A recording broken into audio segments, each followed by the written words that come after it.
Bienvenue à Algo Balado, programme Ta réussite, le balado des services à la vie étudiante de l'ETS. On a parlé jusqu'à maintenant de plusieurs sujets, de santé mentale, de relations interpersonnelles, d'astuces pour mieux vivre sa vie étudiante. Aujourd'hui, on va parler de neurodiversité et spécialement dans le cadre de la Journée internationale des personnes handicapées du 3 décembre. Donc, mon nom est Marion Deden, je suis conseillère en relations d'aide au service à la vie étudiante. Je m'occupe à la fois des rendez-vous, des rencontres en soutien psychologique individuel et aussi des actions, des formations de prévention. Et j'ai à nouveau le plaisir d'animer ce balado avec ma collègue Julie. Toujours un plaisir, moi aussi, d'animer avec toi, Marion. Donc, mon nom est Julie Brisson. Je suis conseillère en soutien à l'apprentissage, au service à la vie étudiante. Je prends le temps de dire que ce sujet-là me touche beaucoup, puisque c'est aussi mon rôle de m'occuper des étudiants en situation de handicap, les étudiants ESH à l'ETS, donc les étudiants neurodivergents. Donc, c'est vraiment un sujet que j'apprécie. Donc, je suis contente de partager ce sujet-là avec vous aujourd'hui. Donc, on a deux invités, évidemment, comme à notre habitude. Mm-hmm. Donc, on a Isabelle qui va se présenter et Jean-Luc. Donc, Isabelle, je te laisse te présenter. Oui, bonjour, Marion, Julie. Et Jean-Luc. Donc, Isabelle Desjardins-David. Je suis professeure enseignante au département des enseignements généraux, spécialisée en santé et sécurité du travail. C'est pas mal ma fonction. Et Jean-Luc? Pour moi, c'est Jean-Luc Thériault. Je suis étudiant en génie mécanique à l'ETS et bientôt finissant à la session prochaine. Oui, je suis très fière de toi. Bravo. Félicitations. Que de persévérance. Merci. Donc, on a invité Isabelle, j'ai pensé à toi, entre autres, Isabelle, parce que dans le cours de PRE 011, ton cours de santé et sécurité au travail, tu trouvais important de parler des préjugés puis des étudiants ESH et tu nous as demandé de faire une capsule informative pour tes étudiants dans le cadre du cours. Pourquoi tu trouves ça important de passer ce sujet-là? Bien, en santé et sécurité, on parle de la santé mentale. Ça passe en partie par le bien-être. Et tout ce qui est différent, d'essayer de faire tomber les préjugés. Au sein même de l'université, il y avait la notion de personnes en situation de handicap qui travaillaient avec des collègues, donc dans les équipes. Je voulais que ça soit mieux perçu, mieux documenté, que les gens sachent c'est quoi le processus, c'est qui ces personnes-là, qu'est-ce qu'ils ont de différent pour que, justement, faire tomber les préjugés, que ces personnes-là soient mieux intégrées dans leurs équipes. Un premier pas aussi pour, justement, aussi comme enseignante des fois, tu as des mesures d'accommodement, mieux démystifier ça, mieux cerner toute la question ESH, puis surtout qu'il y a beaucoup de rumeurs, fait que c'était un peu de mieux comprendre moi-même, mais aussi de faire comprendre dans mes groupes qu'est-ce qui en découlait. Ah, vraiment, on était super honorés de faire ça. On trouvait ça super le fun d'avoir cette collaboration-là. Oui, puis la capsule est très appréciée aussi. Ah, super. Puis toi, Jean-Luc, donc tu es un étudiant ESH, donc étudiant en situation de handicap, c'est le terme qu'on utilise. Je pense que c'est au niveau gouvernemental. Oui, c'est ministériel. Ministériel. Voilà. On peut dire aussi ayant des besoins particuliers. Donc, tu as accès à des mesures d'accommodement. Tu es ici pour nous parler un peu de ton expérience, donc... Oui, donc je vais pouvoir parler de mon expérience comme étudiant SH. Je vais pouvoir parler aussi de comment que je vis au quotidien en étant neuro-atypique. Puis je vais pouvoir parler aussi de plusieurs d'autres sujets. Tu vas nous témoigner un peu. Oui, exact, c'est ça, c'est ce que je cherchais. Ouais, je vais pouvoir témoigner. Comment tu vis ça un peu? Puis tu as quand même accepté mon invitation parce qu'on se connaît. Hein? Oui. Et tu as quand même accepté mon invitation assez rapidement quand même. Je pense que tu trouvais intéressant de pouvoir parler de ça, de faire valoir la neurodivergence aussi. Oui, en effet, je pense que pour moi, c'est un sujet qui me touche beaucoup, puis je suis en contact avec ce sujet-là au quotidien, à l'école, dans ma vie personnelle, avec ma famille, donc c'est quelque chose qui fait partie de ma vie à chaque jour. Là. Donc, c'est un sujet qui m'intéresse beaucoup. Ben, en tout cas, merci, parce que c'était pas si facile de demander à quelqu'un de parler de sa propre expérience de ce côté-là. Donc, merci de te livrer à nous aujourd'hui. Donc, pour débuter, ben, c'est quoi la neurodiversité? Il faut un peu essayer de démystifier ça. J'ai trouvé comme un parallèle avec la biodiversité. Fait que c'est comme une sous-catégorie de la biodiversité. La biodiversité réfère aux espèces d'un écosystème spécifique. La neurodiversité, bon, ben, ça réfère aux humains sur notre planète, en fait, parce qu'on habite sur cette planète-là. La biodiversité s'apprécie en considérant la diversité des écosystèmes. On le sait, les espèces, les gènes, tout cohabitent ensemble. Dans le même sens, ben, la diversité cognitive humaine est nécessaire à notre développement, puis c'est comme ça que l'être humain évolue avec les pensées de plusieurs personnes, avec la neuro... C'est ça, là, tu sais, les gens qui pensent différemment, ben, c'est ça qui fait avancer la société. Oui, c'est comme une richesse. Hein. C'est pour ça qu'on a parlé, hein, notre titre, c'est vraiment la richesse, parce que, ben, au même titre que la biodiversité dans la nature, ben, c'est essentiel. On en entend beaucoup parler. Hein, même à l'ETS. Oui, même à l'ETS, surtout, dans la société, c'est quelque chose d'essentiel. Puis, ben, la neurodiversité, des fois, ça questionne. Alors, et on ne se rend pas compte à quel point ben, c'est essentiel aussi, hein, d'avoir une diversité au niveau des cerveaux, des esprits humains. C'est essentiel pour faire évoluer. Hein. Comme tu disais, si on pensait tous de la même façon, ben, en fait, ça serait très plate, très ennuyeux, puis on n'évoluerait pas beaucoup. Donc c'est ça. Puis c'est aussi de prendre conscience que tout être humain fait partie de cette neurodiversité, oui. pardon. Donc, qu'on soit ce qu'on appelle neurotypique. Donc, c'est une personne qui a un fonctionnement neurologique qui est considéré comme étant dans la norme, donc majoritaire. Hein. La norme, c'est toujours ce qui est le plus représenté. Ça ne veut pas dire que c'est le mieux, mais c'est le plus. Ou alors une personne qu'on appelle neuroatypique ou neurodivergent, qui en fait est une personne qui présente une condition neurologique particulière. Et donc, ben, dans cette définition, dans ce concept-là, ben, on se rend compte que les deux font partie de cette neurodiversité. Donc, on a l'impression que c'est être différent, mais on fait tous partie de la neurodiversité. Oui. Donc, ça nous semblait aussi intéressant de, dès le début, nommer ça. On fait tous partie de cette diversité, et cette diversité-là est essentielle. Et on la trouve tout à fait normale de faire valoir la biodiversité. Il y a même eu un concours récemment à l'ETS pour des images, photos, pour faire valoir la biodiversité sur le campus. Mais quand on parle de la diversité humaine, on dirait que c'est moins facile à faire accepter. Il y a encore beaucoup de préjugés. J'en vois entre les étudiants, j'en vois aussi avec du personnel, surtout le personnel enseignant. Il y a eu beaucoup de tâches qu'on s'est vu imposer dans nos fonctions. Oui. Puis ça a créé certaines frustrations, certaines incompréhensions. Mais oui. Et ça fait partie de la société, mais ça reste encore à démystifier. Tout à fait. Puis nos étudiants en situation de handicap, les étudiants ESH, ben oui, ils sont ciblés par les préjugés parce qu'ils sont neurodivergents. On en entend nous aussi. Les étudiants nous en rapportent aussi.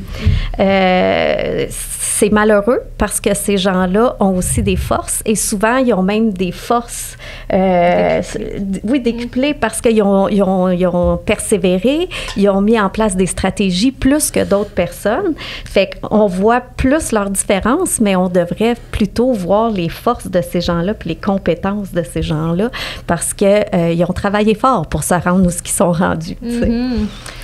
Puis, ben justement, Julie, est-ce que tu peux nous dire un peu plus comment, je ne sais pas si c'est bien nommé, mais comment on devient un étudiant ESH?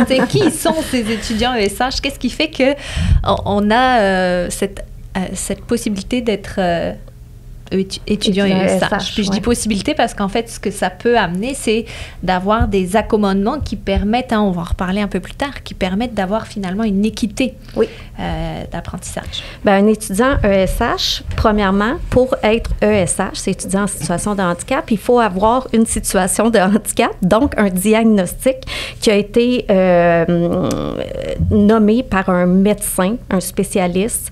Donc, il faut vraiment que ça soit, puis comme une loi qui encadre ça, là, vraiment. Donc, c'est pas n'importe quel spécialiste, puis c'est pas n'importe quel médecin. Faut que ça soit vraiment des personnes habilitées à donner des diagnostics. Donc, l'étudiant qui est admis à l'université, il faut le dire, il est admis et c'est ensuite qu'il se déclare au service d'aide avec son diagnostic, avec son document médical qui prouve son diagnostic et c'est comme ça qu'il peut obtenir des accommodements.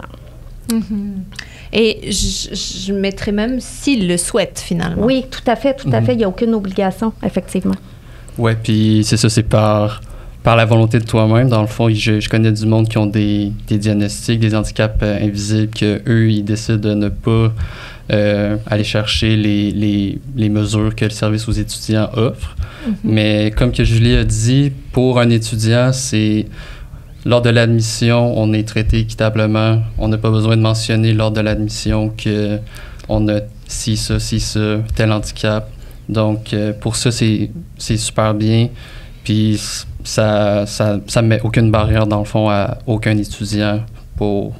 Il peut postuler pour n'importe quel programme, à n'importe quelle université. Il n'y a aucun problème. Tout à fait. Puis c'est important de le dire que tu es accepté sur la même base que les autres étudiants.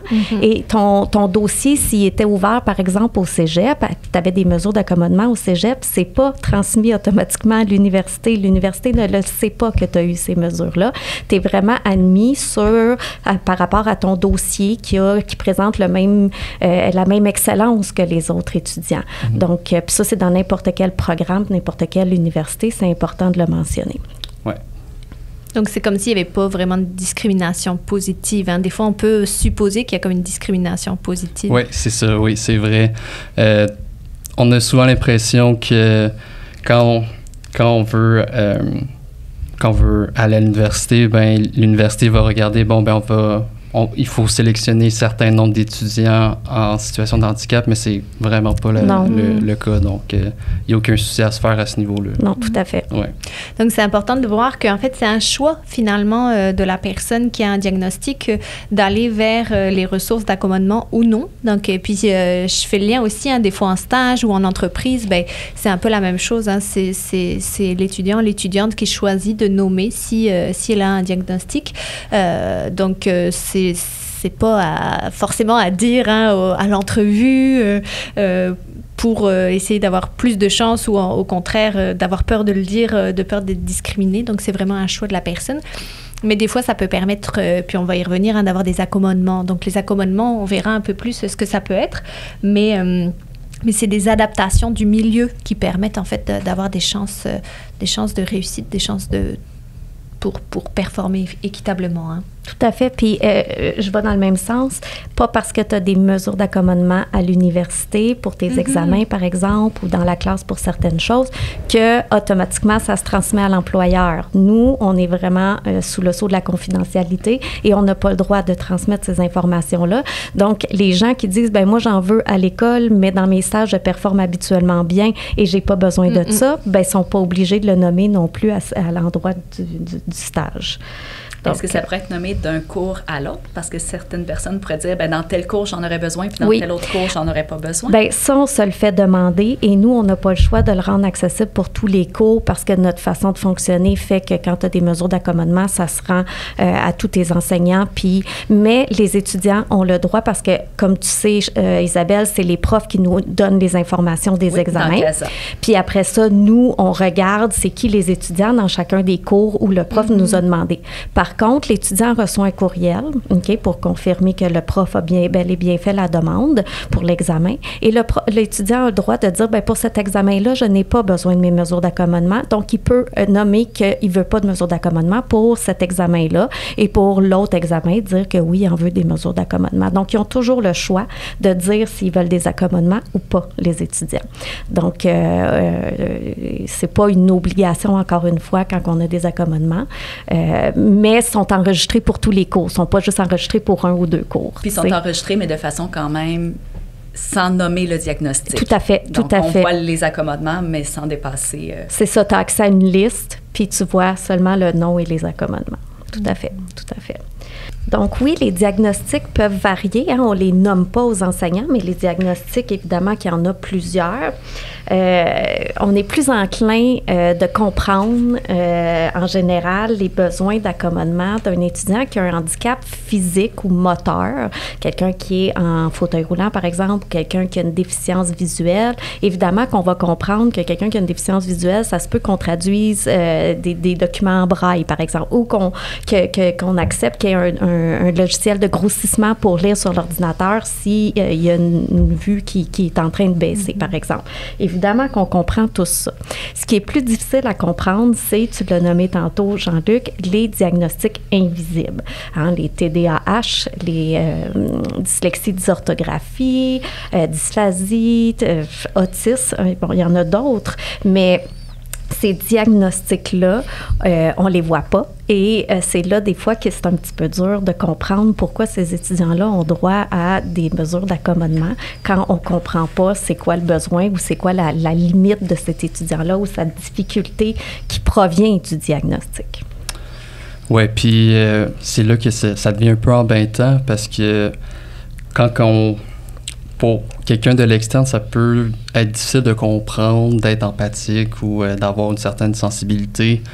Puis, personnellement, de mon expérience, je suis assez chanceux à ce niveau-là. J'ai jamais eu recours à me justifier ou quoi que ce soit, mais je peux comprendre un étudiant qui vit peut-être un peu plus difficilement avec ses handicaps invisibles, par exemple. Mm-hmm. Puis que quand on le challenge sur ses handicaps, qu'on le remet en question, mm-hmm. ça peut créer, je peux comprendre, ça peut créer un élément d'isolation un peu, de se faire mettre à l'écart, de ne pas être accepté.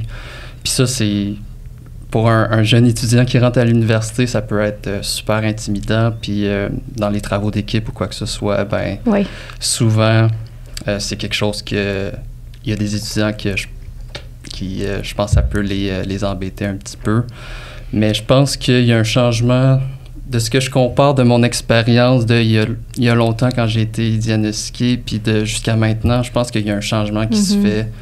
Puis j'espère qu'un jour, un traitement, quelqu'un qui se fait traiter pour un TDAH, par exemple, ça va être aussi banal que quelqu'un qui se fait... qui va voir son optométrie pour une paire de lunettes parce qu'il ne voit pas bien de proche ou de loin. Peu importe.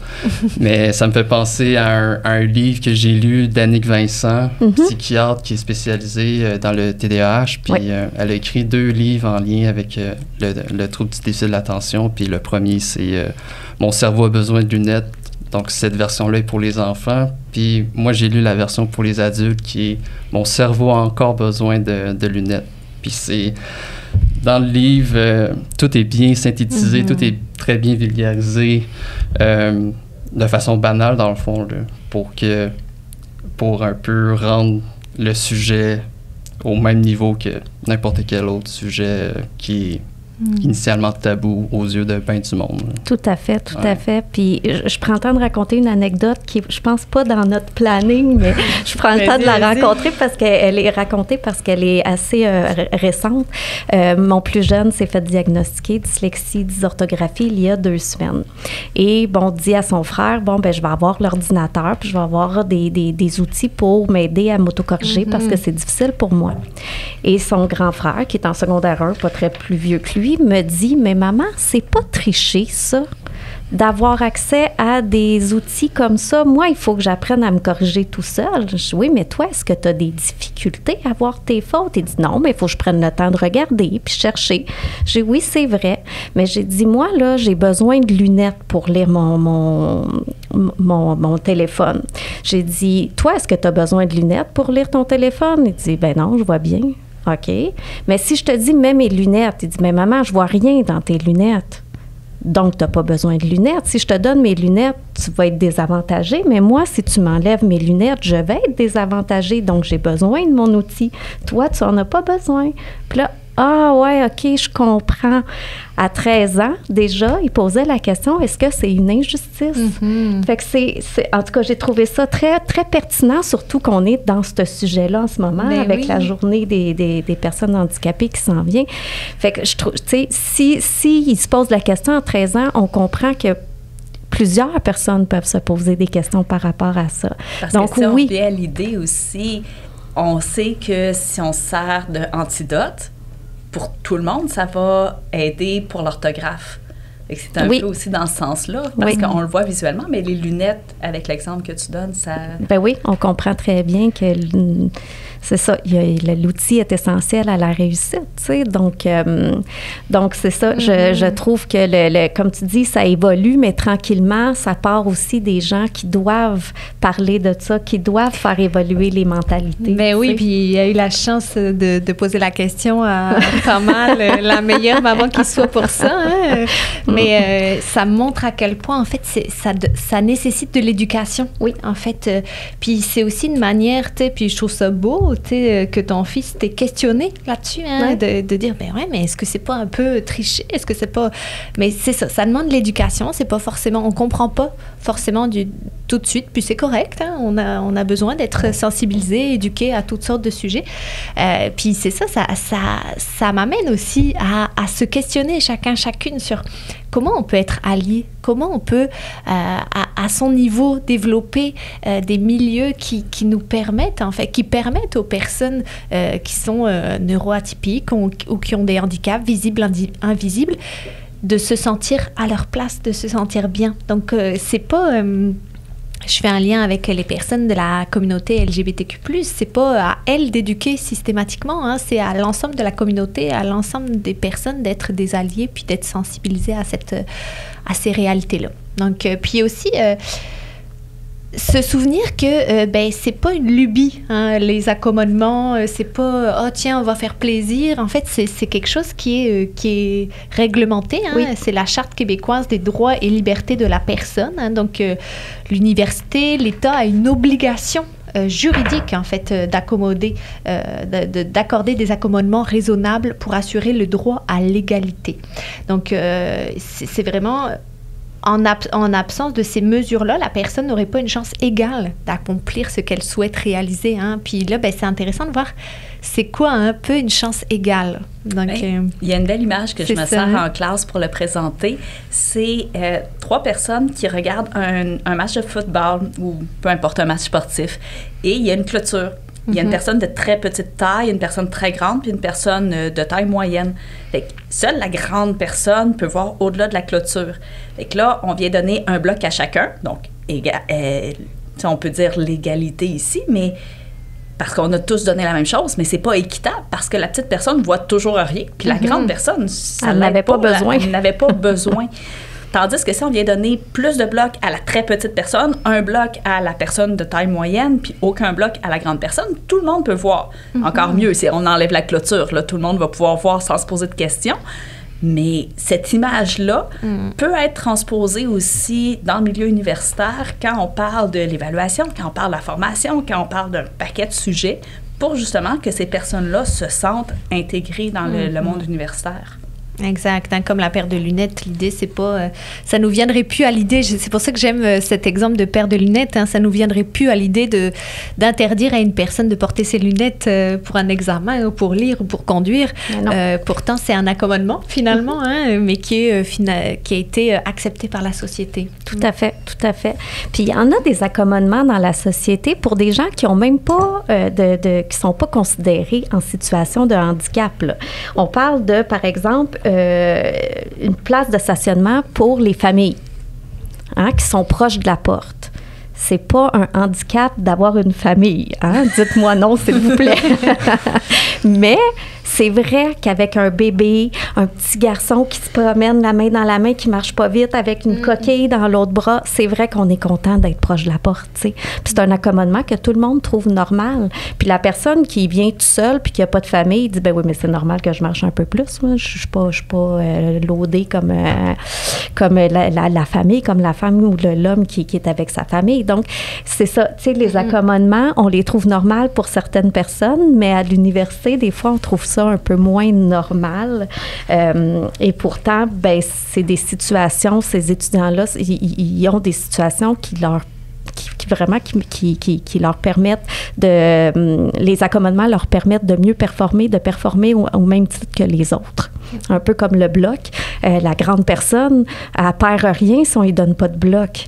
Elle va toujours Elle voir. va toujours voir, mais la petite personne est contente d'avoir ces 2 blocs, par exemple, pour voir elle aussi, tu sais, donc voilà.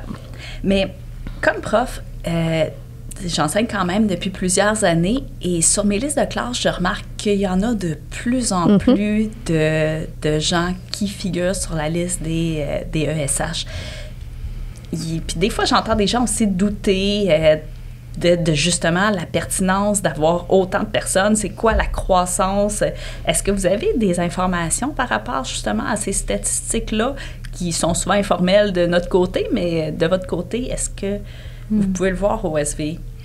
Bien, ce qui est important de savoir, c'est un peu, moi je suis moins spécialisée en étudiante en situation de handicap, plus en santé mentale, mais c'est un peu comme l'anxiété ou les besoins en santé mentale. C'est que, on a l'impression qu'il y en a plus, mais en fait, il y a plusieurs facteurs là-dedans. C'est que, déjà, c'est plus connu. On est dans des générations maintenant où est-ce que il y a du repérage, il y a de la prévention depuis maintenant quelques années, plus d'une dizaine d'années. Donc, ça veut dire que c'est des personnes, des jeunes qui ont été repérés peut-être... Plutôt dans leur parcours scolaire. Exact. Oui. Donc, les enseignantes étaient plus sensibilisés à ça pour repérer. Donc, il y a aussi plus de diagnostics. Donc, ça ne veut pas dire qu'il y en a plus. C'est juste que c'est plus repéré, plus diagnostiqué. Donc, forcément, ces personnes-là qui n'avaient pas la chance avant de se rendre jusqu'à l'université, maintenant, ils sont rendus à l'université. Tout à fait. Donc, ça, c'est vraiment intéressant de se dire, enfin, ces personnes-là ont aussi maintenant la chance de venir étudier jusqu'à l'université. Donc, je dirais que c'est vraiment un tout. Tout à fait. Mais c'est plus connu. C'est plus connu aussi. Ouais. Oui, puis, tu sais, les étudiants, ils doivent apporter un diagnostic. Ça doit être signé par un médecin. On doit avoir le numéro de pratique du professionnel. Tu sais, je veux dire, un médecin ne se mouillera pas à donner un diagnostic pour le plaisir de donner un diagnostic. Puis nous, en ayant toutes ces informations-là du professionnel, évidemment que si on doute là, de la personne qui vient devant nous, d'un étudiant, on peut vérifier si le médecin existe vraiment, si la clinique, elle existe vraiment. Fait qu'un faux diagnostic, un billet acheté sur Facebook Market ou autre.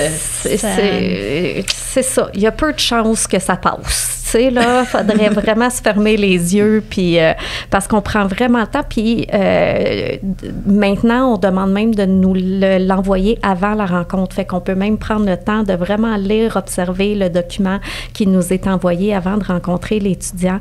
Donc, tu sais, les étudiants n'arrivent pas avec des faux diagnostics du tout. Puis vous les rencontrez, Puis on les rencontre, oui, on les rencontre, on évalue les besoins.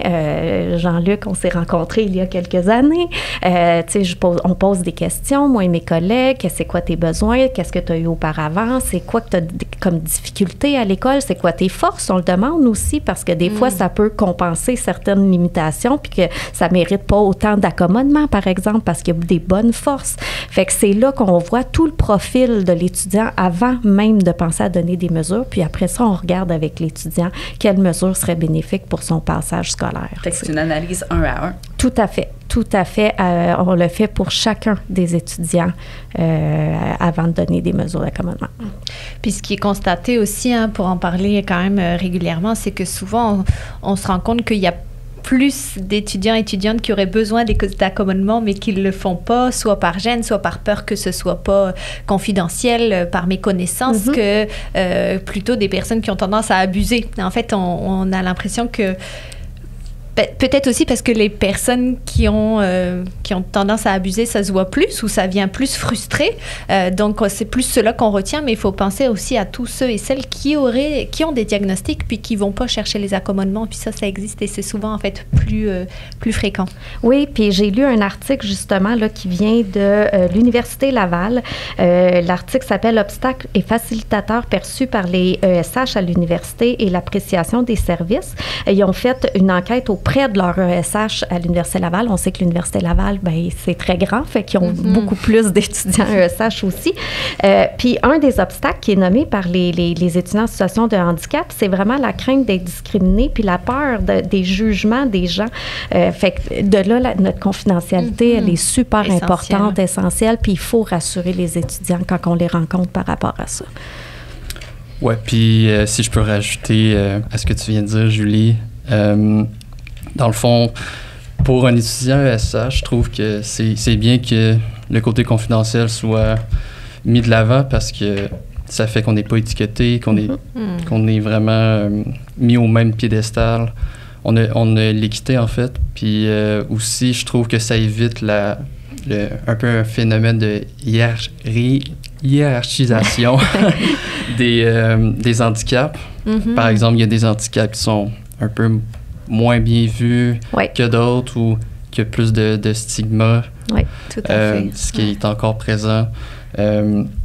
Mais puis aussi, j'aime le fait qu'à l'ETS, je ne sais pas si c'est comme ça dans d'autres universités, mais on n'a plus besoin de faire signer un papier en personne au professeur.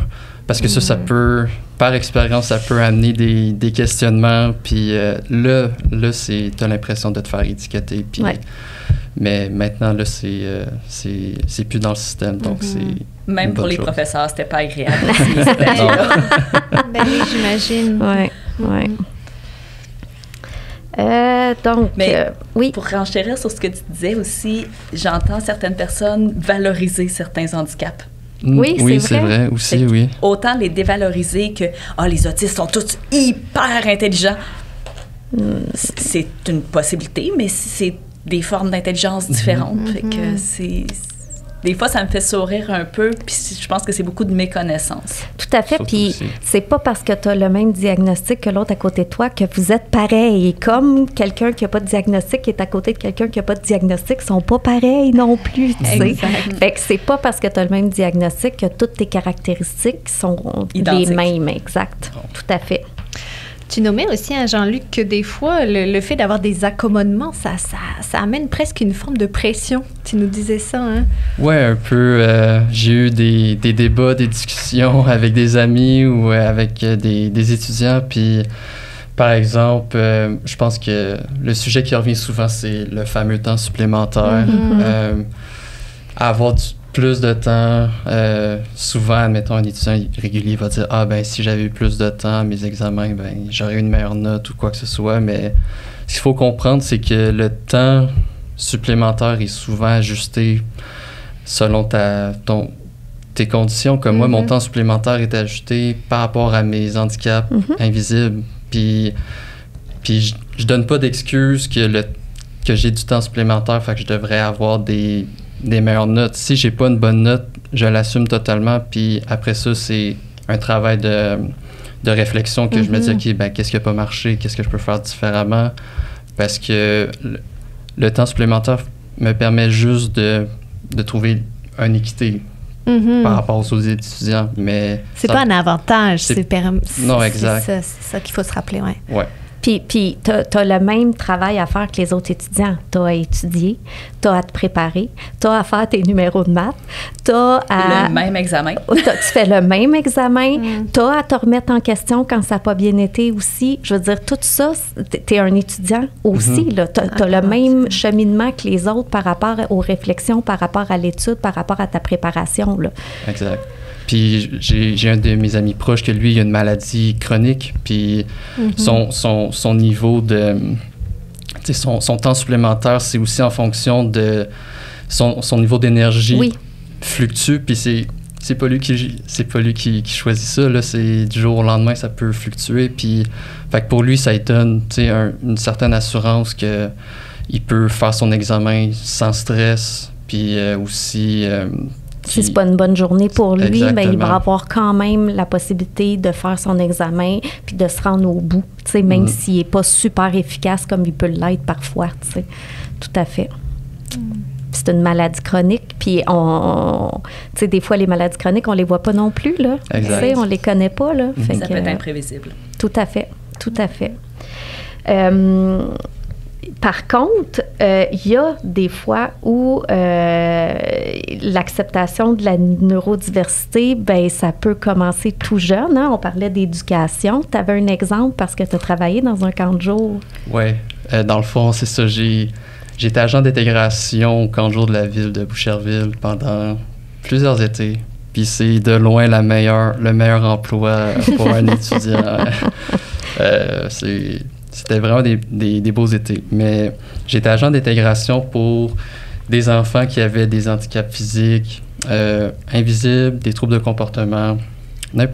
C'est l'hémisphère est très vaste. Et l'objectif, c'était de les intégrer dans des groupes réguliers.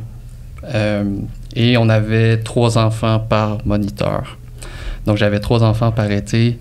Puis, moi, ma mission, c'était que mes enfants, ils puissent s'intégrer, qu'ils puissent se valoriser, mais surtout s'amuser. Oui, ils sont là pour ça. Hein? Exactement. Puis, le début, c'est toujours nébuleux, nouvel environnement, plusieurs enfants. Puis, il y a aussi les autres enfants qui sont dans le groupe régulier que souvent, ils vont pointer du doigt. Là, mon nom de camp, c'était Nitro. Fait que je recevais tout le temps des questions. Nitro, pourquoi? Par exemple, Thomas, un nom fictif. Pourquoi Thomas, il agit bizarrement? Pourquoi Thomas, il y a des coquilles? Pourquoi Mike a un timer pour le temps? Pourquoi tu dois traîner son toutou lourd tout le temps?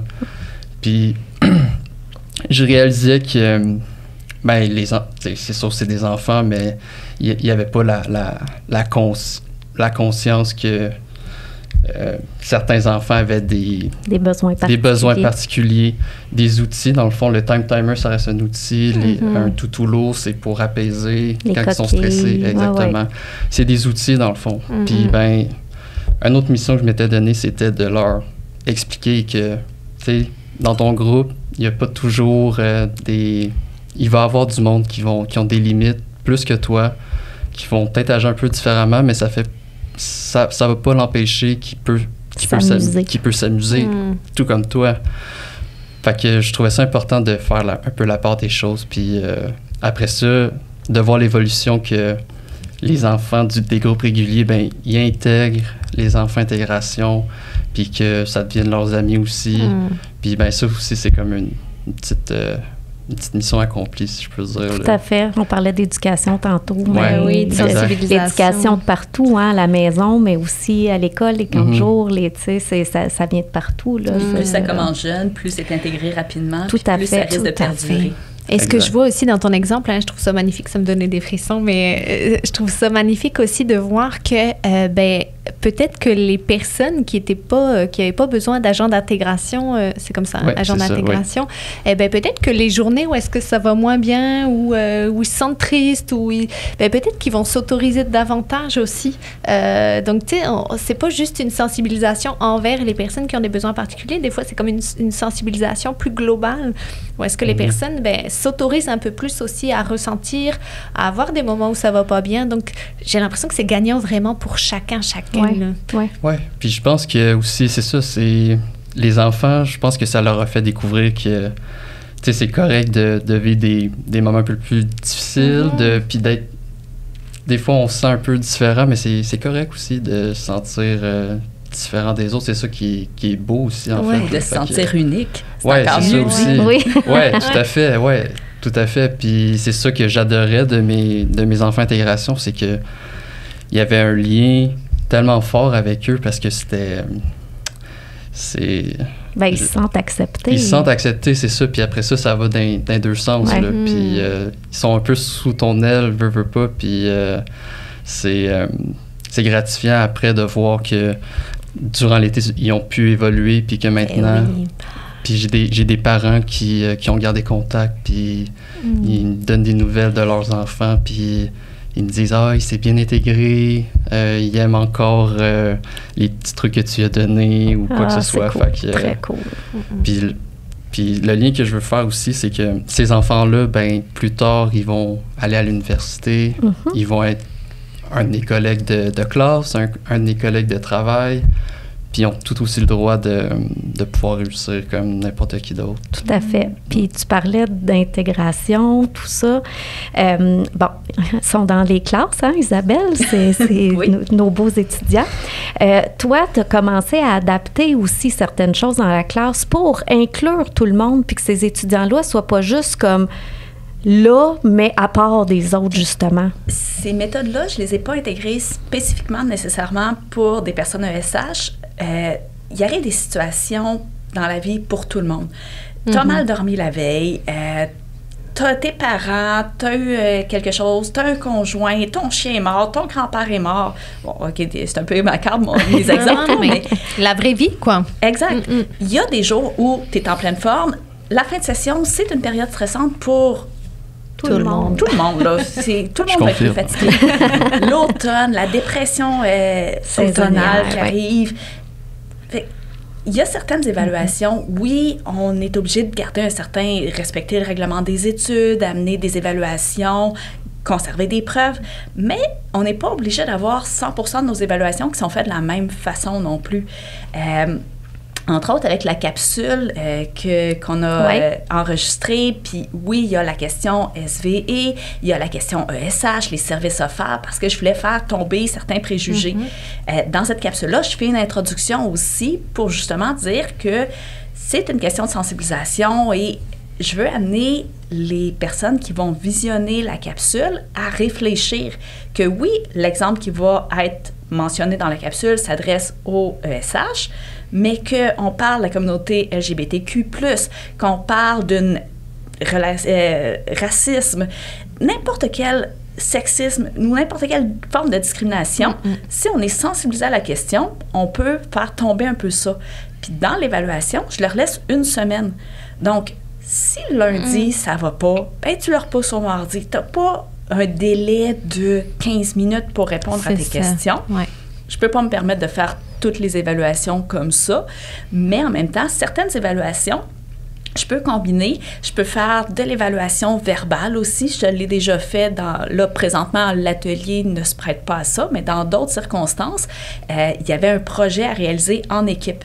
Mais une partie du projet, je me disais, ça va être pertinent d'aller justement faire une présentation orale. Puis, c'est 5 personnes. Il y a des personnes qui ne sont pas à l'aise de parler devant le public. J'offrais pour toutes les équipes la possibilité de faire la présentation devant moi, que ce soit 5 personnes qui fassent la présentation ou une seule personne dans l'équipe. Pour moi, ça ne change rien. Mais par contre, par la suite, j'allais questionner parce que je devais vérifier aussi s'il y avait une contribution équitable parmi les membres de l'équipe. Tout à fait. Mais en même temps, une personne qui n'est pas à l'aise de parler en public, des introvertis, tu n'as pas besoin d'être ESH ou d'avoir n'importe quel chapeau. Il en existe partout. Cette façon d'évaluer-là permet d'inclure tout le monde. Ben oui. Donc, prendre en considération les réalités de chacune, quoi. Exact. Fait, des journées qui vont moins bien, si tu laisses plus de temps, les fameux examens take-home, dans certains cours, ça s'y prête bien. Pour certaines formes de matière, ça s'y prête bien. Les devoirs. Donc, c'est de varier des fois aussi les formes d'évaluation ou tenir compte que... Puis, j'aime pas cibler nécessairement ESH. C'est pour l'ensemble de la population étudiante que des fois, de varier ces méthodes d'évaluation-là permet de rencontrer les difficultés de tous et chacun. Exact. Et quand c'est une évaluation comptée, bien là, oui, je vais aller vérifier. Puis souvent, même les enseignants vont plus regarder le temps supplémentaire parce qu'on va s'y fier pour les évaluations chronométrées. Mais dans les autres formes, quand j'ai des présentations orales, ça peut avoir un impact, les autres éléments, ou la présence de coquilles, ou salle restreinte. Donc, c'est de regarder aussi ces éléments-là. Puis, je le mentionne aussi, des fois, il y a des étudiants en situation de handicap qui sont venus me rencontrer. Oui, mais là, présentation orale, tu sais, mais là, quand je présente, bien, regarde, tu as la possibilité de venir le faire dans mon bureau, tu as la possibilité dans ton équipe de ne pas prendre parole, mais par contre, tu vas devoir répondre à mes questions par la suite. Puis là, c'est pas obligé d'être devant une salle complète. Donc, en discutant aussi avec la personne, ça fait tomber une forme de stress qui est pas gagnant pour personne, finalement. Tout à fait. Puis les profs, des fois, ils viennent vers nous et ils disent « Qu'est-ce que je fais avec ça? Y a-tu besoin réellement de ça? » Puis mon premier réflexe, c'est toujours de dire « Mais est-ce que vous lui avez posé la question à l'étudiant de c'était quoi son besoin? » Puis ils sont comme « Non. » Je dis « Oui, mais moi, je ne sais pas c'est quoi son besoin pour chaque situation. Je comprends, j'y ai donné des mesures d'accommodement, mais peut-être que dans ce cas-là, il va te dire qu'il n'y en a pas besoin. Peut-être que dans ce cas-là, il va dire « Ah, j'ai besoin de ça, mais pas de ça. » Donc, je renvoie souvent les étudiants, les enseignants vers les étudiants sans dire c'est quoi ton diagnostic. Ça se demande de dire, là, tu as ça comme mesure d'accommodement. Est-ce que tu en as réellement besoin pour cette évaluation-là? Si je le fais dans ce cas-là, si je donne tel choix, est-ce que tu as besoin de quelque chose? Ça se demande, les étudiants, ils se connaissent, sont rendus à l'université, là. Fait que, tu sais, ils sont capables de nommer leurs besoins. Fait que de prendre le temps d'aller poser les questions, ça démontre qu'il y a une bienveillance, ça démontre qu'il y a un intérêt à vouloir faire évoluer l'étudiant, tu sais. Tout à fait. Puis je l'ai vécu beaucoup, moi, avec les évaluations, parce que la majorité dans l'atelier que je donne principalement cette session-ci, c'est moins de 60 minutes. Donc, c'est géré à même la classe. Oui. J'ai la matière avant, j'ai la matière après, mais en même temps, j'en profite parce que l'évaluation dure 15 minutes. Donc, je l'annonce que c'est en début de période pour un. Ensuite, pour les personnes en situation de handicap, je leur dis, est-ce que tu veux débuter plus tôt? Mais pour tout le monde, ça dure 15 minutes, mais je donne tout de suite un 15 minutes de pause. Parce qu'après une évaluation, peu importe ton chapeau, d'aller prendre une petite marche, de décompresser, c'est juste gagnant. Parce que moi, quand je vais commencer à donner ma matière, après... Je te veux toute là. Je veux l'attention. Donc, tu as fait ton évaluation... Tu n'avais pas besoin de temps supplémentaire, mais tu as 15 minutes, va prendre l'air, va marcher, va aux toilettes, va faire ce que tu veux, reviens dans 30 minutes, puis là, je vais commencer à donner mon cours. Je donne une pause de 15 minutes plutôt que de 30 minutes en plein milieu du cours, mais en même temps, c'est très apprécié par l'ensemble de mes groupes. Et voilà. Puis tu sais, tu disais tantôt, on ne sait jamais, là, la vie, là, tu disais, c'est la vie. Mais notre société, dans notre milieu de travail, je veux dire, il y a des journées où je vais bien, puis il y a des journées où je la trouve plus tough, ma journée. Là. Fait que l'ETS, c'est représentatif de la société en général. Puis dans la société en général, il y en a des TDAH, puis il y en a des autistes, puis il y en a des gens neurodivergents, puis il y a des gens pas neurodivergents qui sont neurotypiques. Puis ces gens-là font partie de la société comme font partie de l'ETS. C'est très représentatif. Là. Puis peux-tu nous en dire plus? Hein? On n'a pas, tout à l'heure, on n'a pas répondu vraiment par rapport à l'augmentation des diagnostics. Hein? Bien, en fait, tu l'as quand même bien nommé dans le sens où il y a vraiment eu beaucoup de sensibilisation. Fait que les profs, dès le primaire, sont beaucoup plus sensibilisés à ça. T'sais. Donc, c'est sûr qu'ils sont plus à l'affût des étudiants, des enfants, en fait, des élèves qui peuvent présenter des difficultés en écriture, par exemple. Moi, mon fils, c'est ça, c'est un prof aussi qui, moi, je l'ai remarqué, mais c'est aussi un prof qui m'a dit il devrait être plus avancé que ça, rendu à son âge. Évidemment, ils sont plus au fait de ça maintenant. Même chose pour les TDAH, l'autisme, tout ça. Les parents aussi, parce qu'ils sont plus au fait. Donc, c'est pour ça qu'il y a plus de diagnostics, comme tu disais, qui sont rendus au niveau universitaire, parce que les gens vont chercher les diagnostics, vont voir les professionnels pour comprendre les comportements de leur enfant. Avant, un autiste, on disait c'est l'enfant bizarre, puis il ne pouvait pas évoluer à sa juste valeur. Maintenant, on comprend c'est quoi un autiste, puis on sait ce qui peut lui faire du bien pour évoluer, ce qui peut être bon comme outil pour le faire évoluer, tu sais. Il y a des personnalités aussi qui s'exposent davantage. Maintenant, on sait par exemple qu'il y a Louis T qui parle beaucoup de son trouble du spectre de l'autisme. Philippe Laprise aussi sur le TDA, TDAH. Donc, il y a plusieurs personnes aussi. Puis, il y a Steve Bégin, il n'y a pas longtemps, qui est sorti dans les médias. Donc, justement, il y avait des... c'est ça, il est sorti parce que il a dit tout haut et tout fort. Il a parlé de sa dyslexie, justement, comme quoi qu'il était dyslexique. Et il faisait partie de la semaine, dans la semaine québécoise du trouble développemental du langage, il faisait partie je cherche la campagne J'aime mon 10. Donc, c'est la campagne de sensibilisation J'aime mon 10. Parce que, lui, ce qu'il disait dans l'article, là, qui est sorti le 20 octobre, dans l'article du Journal de Montréal, il disait, moi, mes professeurs me disaient, quand j'étais jeune, t'es juste moins intelligent. C'est épouvantable, là, tu sais, dans le temps, là, maintenant, je veux dire, on ne conçoit pas qu'un enfant puisse se faire dire ça au primaire, mais dans le temps, c'était pas connu.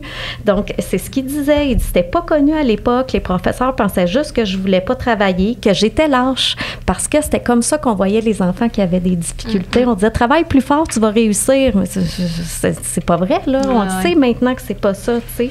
Fait qu'il revient à l'idée que dans les années 80, ben il n'y en avait pas d'outils, il n'y en avait pas d'aide pour ces étudiants-là. Puis, il dit que sa fille s'est fait diagnostiquer aussi. Puis, c'est pour ça qu'il a décidé de s'impliquer dans la cause, tu sais, parce qu'il a vu sa fille avoir un peu de difficulté. Puis, tu sais, de se battre le matin pour aller à l'école, il dit, c'est plus drôle, là. Il dit, moi, là, j'en shakeais quand j'allais à l'école le matin. Je voulais mourir. C'est épouvantable, là, être un enfant puis avoir si peur d'aller à l'école. C'est pour ça que ces outils-là, il faut les donner à ces enfants-là pour qu'ils vivent des réussites aussi, tu sais. D'avoir peur d'aller à l'école, c'est épouvantable, là. C'est ta vie, aller à l'école quand tu es un enfant, là. Donc, puis il dit, j'ai dit à ma fille, ben il va falloir que tu travailles 2, 3, puis même 10 fois plus fort que les autres. Puis je pense que tu pourrais en témoigner, là, Jean-Luc. Là, toi aussi, des fois, tu me dis, j'en mets des efforts, puis des fois 2 puis 3 fois plus que mes amis qui ont moins besoin de mettre ces efforts-là. Tu sais. Ouais. Fait que c'est des gens, encore une fois, travailler avec des gens qui sont neurodivergents, quand ils ont persévéré comme ça dans la vie, c'est des gens que tu veux dans ton équipe parce que c'est des gens qui te lâcheront pas, tu sais, puis qui vont persévérer pour trouver la solution, puis avoir un bon travail. T'sais. Puis ils peuvent très bien finir avec un A+. Des fois, les meilleurs, excuse-moi, tu t'en avais parlé, là, mais... Non, c'est bon. Dans les ESH, la note n'a aucun lien avec le fait d'être ESH ou non. Fait que j'en ai autant qui ont des super de bonnes notes que d'autres qui ont des moins bonnes notes. Tout à fait. Puis il finit l'article, tu sais, en parlant justement des lunettes. Puis il dit, il y en a des parents qui me disent, ben pourquoi toi, ton enfant, il a droit à un ordinateur ou pas? Il dit, toi, pourquoi tes enfants, ils ont droit à des lunettes puis pas le mien, tu sais? Fait que c'est un peu ça, tu sais. J'ai trouvé que l'article était super bien puis que, justement, qu'il y ait des artistes, justement, qui font valoir leur neurodiversité, leur neurodivergence. Je trouve que ça pas que ça banalise, mais ça rend plus... Ça sensibilise, exact, ça sensibilise. Jean-Luc, on parle d'estime de soi, on parle de... Est-ce que tu te reconnais là-dedans à travers le temps, tu sais? Ouais, puis l'exemple avec Steve Bégin puis sa fille, je me projette dans le passé, surtout avec, par exemple, moi puis mon père, par exemple, parce que il m'aidait beaucoup avec les devoirs, c'était pas facile. Puis comme la fille à Steve Bégin, comme c'est écrit dans l'article, c'était pas facile d'aller le matin à l'école. Je déjeunais le matin avec mes parents, puis j'avais pas envie d'aller à l'école parce que être dans une classe, pour moi, ça me stressait. Il y avait trop de stimuli. Puis souvent, j'avais peur de mes professeurs. Fait que ça... je trouvais ça intimidant. Mais comme qu'on peut voir avec Steve, il est derrière sa fille pour l'épauler. Puis dans des moments comme ça, c'est ce que... Des fois, c'est juste ça que tu as besoin, quelqu'un pour te supporter. Puis qui te croit dans tes difficultés, tu sais, que c'est pas force-toi donc un peu, tu sais, quand tu fais « Oui, mais c'est ça que je fais depuis le début », tu sais. Non, c'est ça. Puis, une petite anecdote, quand je revenais à la maison, je faisais mes devoirs, puis mes amis, on habitait tous dans le même quartier, puis on habitait tous en face du même parc. Puis je voyais toujours mes amis aller jouer au parc plus tôt, puis moi, j'étais encore en train de faire mes devoirs, puis je me posais la question, pourquoi je suis pas dehors en train de jouer avec mes amis? Puis c'est là que tu commences à te remettre un peu en question, puis OK, il y a quelque chose qui diffère, parce que souvent, quand t'es enfant, tu t'es pas toujours conscient, mais ça commence à ce moment-là. Puis mon père, il essayait toujours de me remonter le moral. On allait faire un tour de bicycle, par exemple, puis il me laissait toujours gagner. On faisait toujours une course il y a un segment qu'on faisait toujours, puis il me laissait toujours gagner pour juste me redonner un peu de confiance, ouais. Puis que j'arrive chez nous, que je dors la tête reposée, puis que le lendemain, ben, je puisse retourner à nouveau à l'école, puis que je me pose pas trop de questions. Tout à fait. Puis je voulais aussi donner un autre exemple. C'est un exemple de résilience, dans le fond. C'est que il y a quelques années, je t'en avais parlé, Julie, je faisais constamment des séances de thérapie, des séances de neurofeedback. Oui. Puis j'avais l'image de toujours être la personne sans mes limites, puis juste éliminer mes limites, puis je m'imaginais une personne idéale, par exemple. Mais durant un suivi mensuel avec ma médecin spécialisée, elle voyait que j'en bénéficiais pas, c'était rien de positif, puis que ça faisait juste me gruger, puis tout ce qu'elle me dit, c'est, elle me dit, des fois, c'est juste plus simple de s'accepter comme qu'on est. Tu peux changer comment tu agis, mais tu peux pas changer qui tu es. Fait que, puis c'est là qu'il y a eu surtout un déclic qui s'est fait. Ça a été un peu difficile à accepter, mais après ça, c'est OK, bon, c'est comme ça. Après, c'est quoi le plan de match pour vivre avec, dans le fond? Puis maintenant, aujourd'hui, je vis bien, puis mon entourage sont au courant, puis ils connaissent mes limites, puis je me gêne pas de leur en parler parce que c'est des gens que je côtoie souvent, puis ça peut expliquer des fois des situations où est-ce que j'ai tel comportement ou quoi que ce soit, puis au moins ils ont l'idée de OK, Jean-Luc il agit comme ça, c'est parce que ouais, c'est ça. Mais c'est ça. Mais je pense que c'est important dans tout ça, surtout pour une personne qui est neurodivergente, c'est la résilience. Là. Ouais. C'est de l'accepter. T'as pas le choix. Ça peut pas disparaître. Là. Fait que... Trouver des outils, des stratégies. Ouais, exactement. Tout à fait. Ouais. Ah, et puis c'est fou de voir à quel point, des fois, on a cette image que les personnes, par exemple, on revient sur le temps supplémentaire, parce qu'en université, on sait que ça peut faire jaser beaucoup, mais on a l'impression qu'ils ont plus... comment je pourrais dire ça? Tu sais, qu'ils ont plus d'avantages. Puis en t'entendant parler, on réalise quel parcours, tu vois, quelle résilience ça prend, tu sais...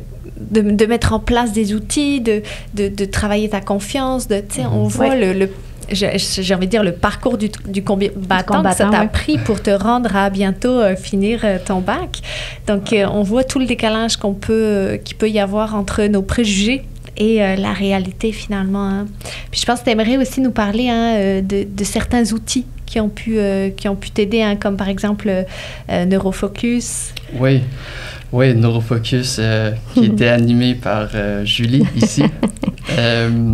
J'ai décidé de m'inscrire à la séance de Neurofocus. C'était en 2021, session d'automne, Puis dans le fond, c'est ça, c'est que j'essaie de trouver un équilibre au travers de l'école, la vie personnelle. Puis je me suis dit que Neurofocus, c'était... Tu m'en avais parlé, Julie, puis tu m'encourageais fortement de J'étais convaincante. Ouais, pas mal. Puis finalement, c'est ça, j'ai participé, puis en gros, c'est ça, c'est... Ce que j'ai aimé de Neurofocus, c'est que tu peux trouver ta recette pour trouver l'équilibre au quotidien. Puis ce que j'en retiens beaucoup, c'est avoir des bonnes habitudes de vie, bien juger tes priorités au niveau de l'école. Et aussi, ce que je retiens le plus, c'est prendre du temps pour soi. Oui, je me souviens que tu m'avais dit, j'en prends pas assez, puis je pense que ça me ferait vraiment du bien de prendre plus de temps pour moi. Oui, puis au début, j'étais pas sûr parce que, par exemple, tu sais que j'aime bien faire du vélo, puis aller faire 50 minutes de vélo, je me disais, pas plus parce que faut que j'aille étudier, j'ai d'autres choses à faire. Mais aussitôt que j'ai passé au travers de ce stigma-là, j'ai réalisé que prendre du temps pour soi-même, je pense que c'est la clé pour moi, c'est la clé de ma recette, c'est l'équilibre. Puis, par exemple, au début de la session, mon ami puis moi, on allait faire du vélo de montagne à Bromont le samedi ou le dimanche. Puis, on s'ajustait en conséquence. On va perdre une journée la fin de semaine. Fait de mon côté, moi, j'étudiais... Le reste du temps, la semaine. Mais samedi, c'était la journée, je décroche. Je m'en vais à Bromont faire du vélo, on finit ça avec une bière, puis je pense que ça prend des moments comme ça. Fait que prendre du temps pour soi, puis s'entourer de gens qui t'apprécient beaucoup aussi, c'est très important. C'est tous les outils puis les ressources autour de toi que tu as mis en place aussi qui font en sorte que tu passes au travers puis que ça t'aide aussi à... Parce qu'un diplôme universitaire, c'est pas évident pour personne, puis tu peux avoir des obstacles supplémentaires, mais tu as su t'entourer puis t'équiper Oui, c'est ça. Puis ça se fait pas en claquant les doigts non plus. Ça a été long.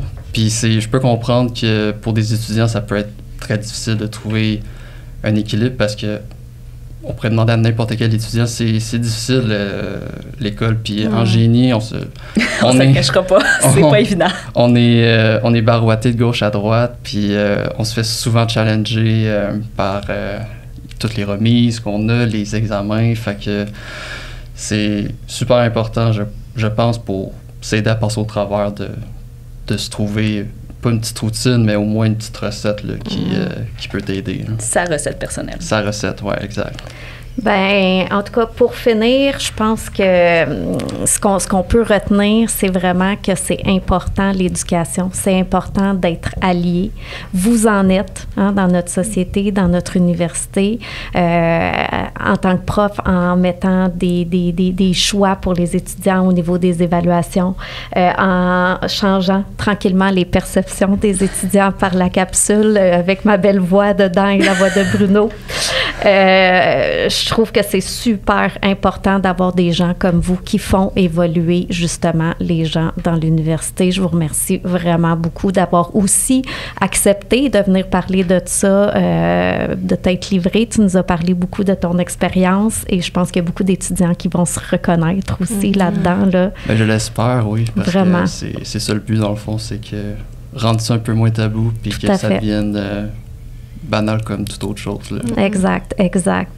Il y a des ressources, faut pas oublier, ça se trouve sur le net super facilement, entre autres Annick Vincent avec le livre Mon cerveau a encore besoin de lunettes, la Fondation Philippe Laprise qui est complètement TDAH, puis il y a plein de ressources aussi, lui, il rend ça très...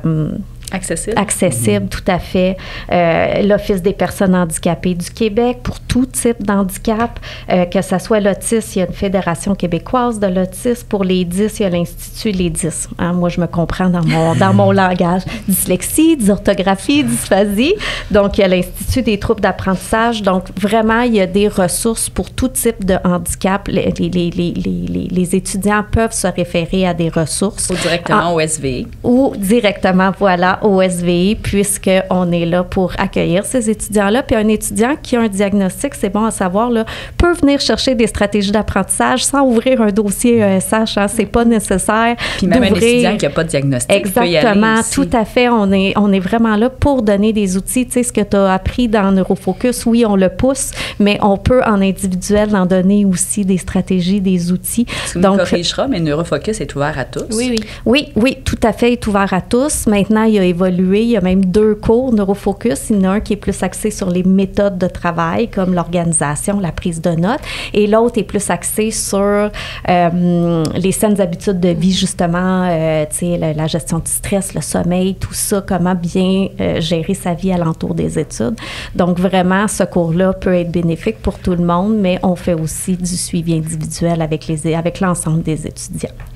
Donc, si jamais aussi, je me permets, si jamais vous voyez que c'est des choses qui vous font vivre du stress, de l'anxiété, tout ce qui est aussi adaptation, je rappelle aussi qu'il y a du service de soutien psychologique qui est gratuit, qui est confidentiel aussi. Donc, chaque étudiante a droit à 7 rencontres par année, donc avec nos professionnels. Donc, dans tous les cas, si vous avez des questionnements, des doutes, n'hésitez pas à venir cogner à la porte des SVE, au 3e étage du pavillon E, ou nous écrire pour justement avoir de l'information, puis savoir nos services par rapport à ça. Tout à fait. Donc, c'est déjà la fin.